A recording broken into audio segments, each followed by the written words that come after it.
Bienvenue dans cette nouvelle revue de moi-même Raph Laurent-Duc. Cette fois-ci, enfin, une fois pour toutes, après 400 revues, ma première revue d'un knock-off. Et c'est aussi un oversize de Warpath Commoner Wars, qui est tout simplement un repeint de Megatron Generation de classe légende. Alors c'est un moule que j'ai toujours boudé, tout simplement parce que Megatron et Warpath, je les ai en plus grosse version, qui sont aussi un peu meilleurs, je m'en dirais pas. Et j'ai trouvé, mettons justement, ce moule-là sur Internet, eBay plus précisément. Et c'est une compagnie où c'est plutôt, mettons, la même genre de personnes qui ont fait Powerglide, Commoner Wars, Oversize, qui se vendait avec deux flingues, une coupe d'années que beaucoup de gens ont acheté. Et on en fait d'autres, dont ce Warpath-là, de couleur vert, tout simplement. Alors pour ce qui est du tank, on a un tank vraiment qui est humain, mais assez futuriste, parce que l'arrière ici est beaucoup plus large que le devant. Donc c'est futuriste, c'est pas cybertronien, c'est tout simplement terrestre futuriste. Alors pour ce qui est des défauts, je dirais, ça fait partie du look, donc ça me dérange pas tant que ça. Ce sont ici les mains qui sont le devant, mettons, sur chaque bord du canon. Mais on voit quand même les trous 5 mètres, justement, autour des poignets.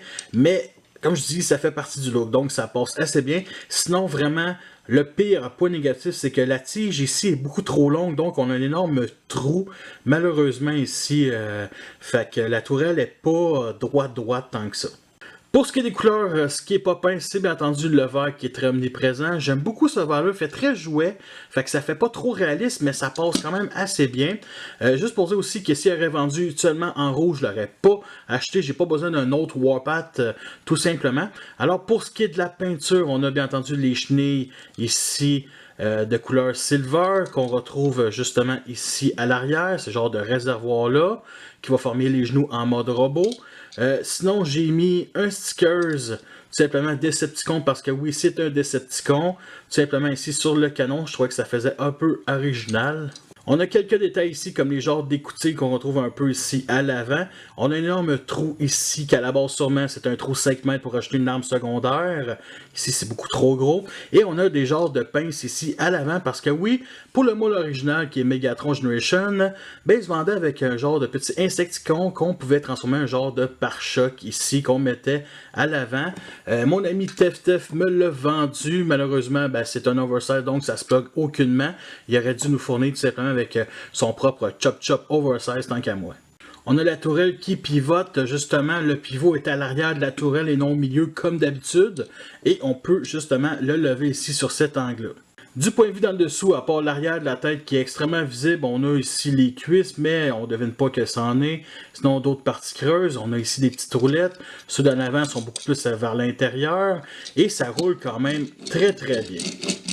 En comparaison avec un Warpath Generation de classe Deluxe, Evitrail Powercar Commoner de classe Scout et Powerglide Commoner Wars de classe Légende. Alors, la longueur suit, admettons, un Deluxe et la largeur vraiment un classe Scout ou plutôt classe Légende.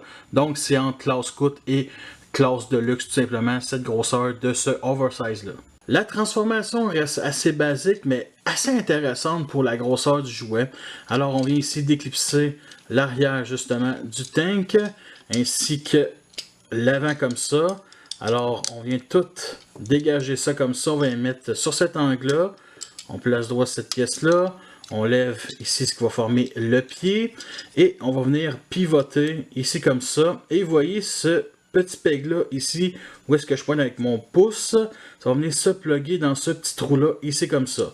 Fait que vous avez compris, déjà une jambe de fait. Fait que l'autre bord c'est la même chose, comme ça. Comme ça on lève le pied et on vient envelopper. Ça clip pas super bien, c'est normal, c'est un knock-off. Alors ensuite on va venir déclipser ici ces deux parties-là comme ça. Et là, vous remarquez que le torse est sur un ressort. Fait qu'on va venir verrouiller ici les épaules comme ça.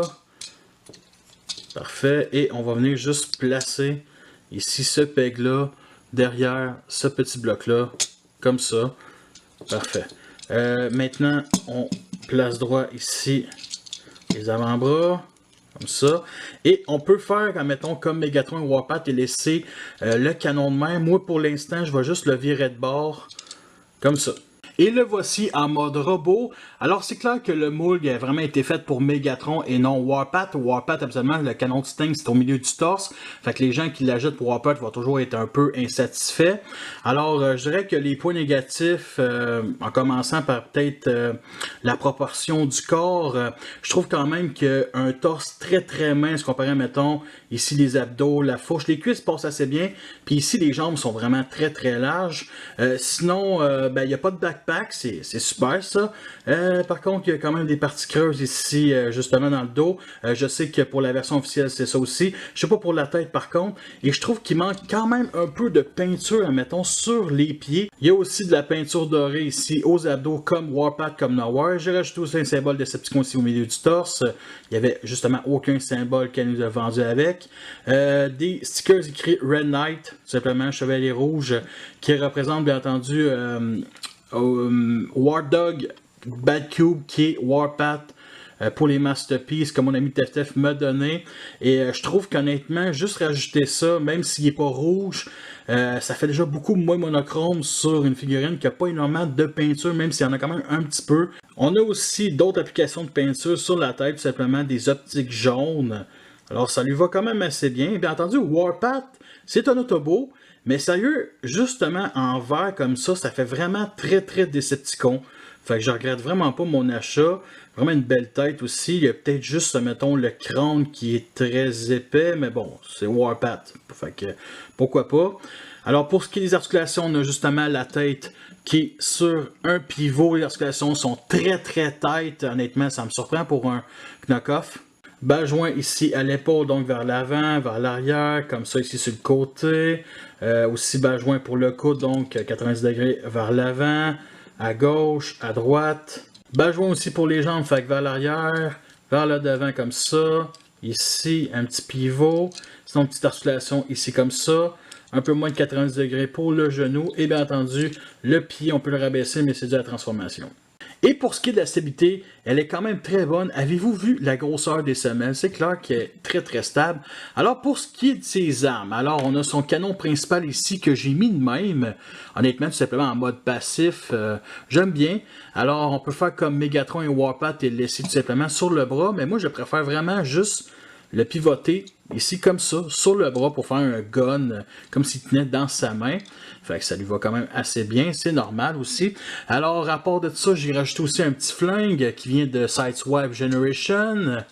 Comme ça, fait qu'un petit handgun tout simplement. Fait que un gros gun et un petit gun, ça lui va bien. En comparaison avec les mêmes que j'ai montré en mode alternatif, alors c'est là qu'on voit vraiment la grosseur et la grandeur comparé aux autres jouets. Alors pour un Deluxe, ça arrive à peu près, on va dire, à la poitrine. Il est autant large qu'un Deluxe. Une tête de plus qu'à mettons que Classcoat Parker comme mineur, qui est quand même assez massif. Et justement, Warpath normal comme No Wars rejoignait la taille de justement Powerglide. Voici le genre de pause qu'on peut faire. Nous sommes rendus à la fin de cette revue. J'espère que vous l'appréciez. Vous avez vu les pour et les contre. Je vous le recommande chaudement. Sérieux, si vous n'avez pas le moule de base, il en vaut à peine. Surtout en vert là, pour créer un autre personnage. Mettons Decepticon ou même Autobot. Alors son prix initial était à peu près 10$ canadiens avec les frais de transport justement sur eBay. La qualité de plastique, ben c'est ça, c'est du knock-off là.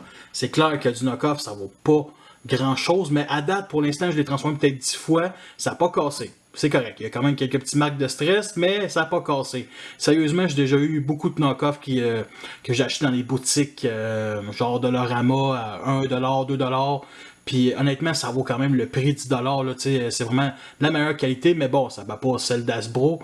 En tout cas. Sinon, comme d'habitude, mes galeries photos, le lien va être en dessous dans la description. C'est sur Facebook. Et j'ai demandé aussi justement à une couple de collègues sur Discord, bien entendu basé sur les Transformers, quel genre de nom pourrait avoir. Fait que j'ai eu plusieurs choix. J'en ai même choisi un, que ça vient de mon ami Nico, qui est aussi panéliste du podcast Flashback Fanformer. Tout simplement Bulletstorm. Bulletstorm, un excellent nom. Sérieusement, ça fait très bien pour ce Decepticon qui fait partie de la gang d'Overlord. En tout cas, bref. Fait que, comme d'habitude, vous pouvez m'encourager, vous savez déjà tout ce quoi faire. Fait que merci à tous d'avoir écouté cette revue-là. Fait que sur ça, je vous laisse et à la prochaine.